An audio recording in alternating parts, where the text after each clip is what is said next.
Hello, hello? Okay. All right. Today's Torah. Shabbat Shalom. I am so happy to be back. We were out for like over a week, and my wife caught something, and then, my daughter caught something, and then she passed it to Julia, and then she passed it to me, and then I passed it to Nuria, and so it was a whole thing. But thank God we're back, and it's good to see you. Very good to see you. It's been about a month, for me at least. This is called Parsha Pinchas, I think is how you pronounce it. Yeah? Yes. Noah, hey, bro. So to summarize, and this is going to be a little different because for some reason I just didn't feel like I should do the thing I usually do. Summarize, the chapter starts off with the zeal of Phineas during the time when Israel fornicated both with the false god as well as the people of the Midianites. And Phineas realizes that the way to keep God from continuing to rain down judgment on his people who had just made a covenant with him was to kill one of the men of Israel who was literally participating in this while the rest of the congregation was like at the tent of meeting weeping because there was like a plague breaking out on everybody. And this guy, like in front of everybody, just keeps on doing it. Like he doesn't even care. So Phineas takes action, and he kills them both. And God doesn't say, ew, gross. He says, he gives him a blessing of peace for his whole family because he had zeal for God, and he stopped the plague. This plague was killing people.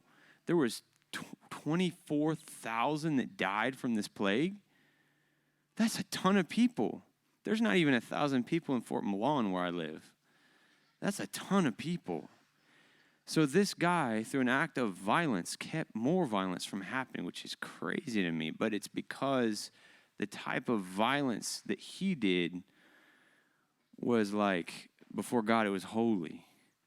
And that, again, is something that, I feel like we can wrestle with, but that's where it starts off, and then it goes forward into, and again, that act of violence produces a blessing of peace, too, is another one to bake your noodle. But there it is. I'm not going to argue with God on that. Command to harass. Oh, wow, yeah. And because of all this, a command to harass and strike down the Midianites, because they started all this. Well, they at least instigated it. And then they do another census after the 40-year wandering, and that's fascinating too, because it's the second big census that I'm aware of. First one happened before they were judged to wander 40 years. This is some crazy stuff, because in the midst of all these numbers and counting in chapter 26, get this, we have like this, a few random mentions of stuff. In verse 11, I noticed that it kind of has like this, it stops and it talks about how Korah, when he rebelled, and that whole company died when they brought the incense, and they were competing with Moses, and just like 250 men, and they became a warning. This is verse 11. But the sons of Korah didn't die. I was like, what? Why would that be in there? It's like you're counting the genealogy, and now you're saying that the sons of Korah didn't die. Why is that so important? And I was like, bro, it's because God doesn't punish the sin of the children.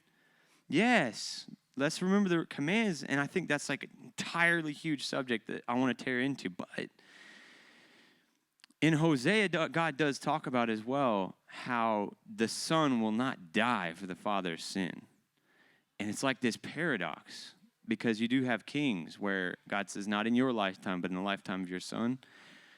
But as Scripture interprets itself, I think it's just something that we're meant to explore and learn more about. But this part about Korah is so cool because the sons of Korah didn't die, which the only way that I can make sense of that is that they didn't take part in their father's sin, which is really cool because as a child, it's hard not to follow the sins of your parents, which is why it's so important being parents.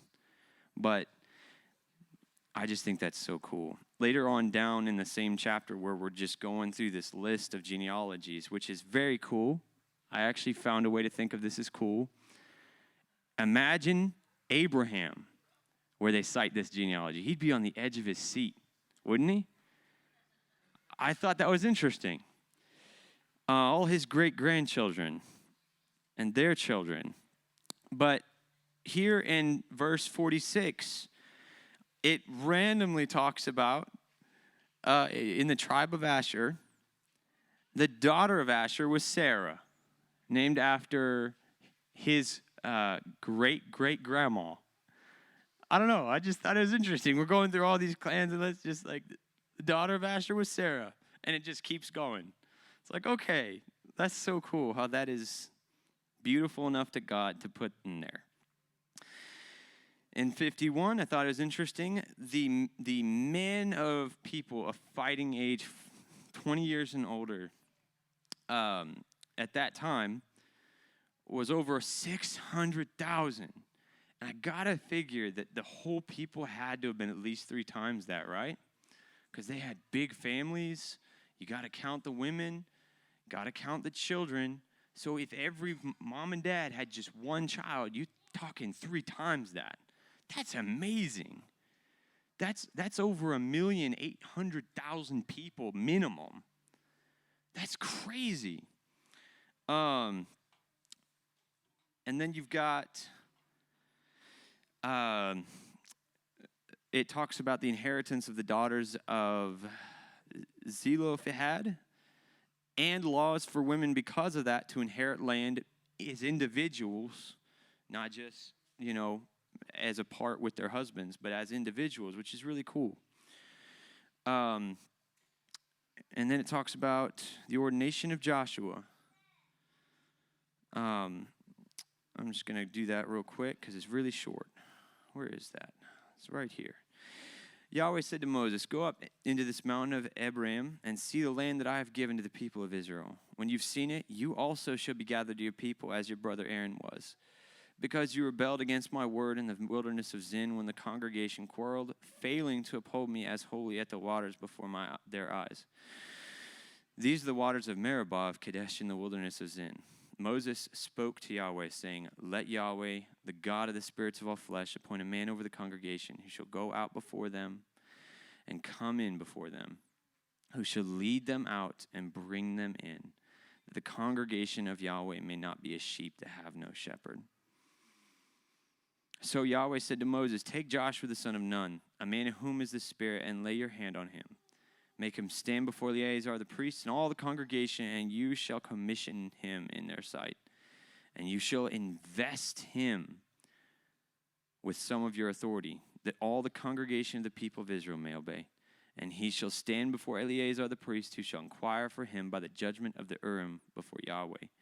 At his word they shall go out, and at his word they shall come in, both he and all the people of Israel with him, the whole congregation. And Moses did as Yahweh commanded him.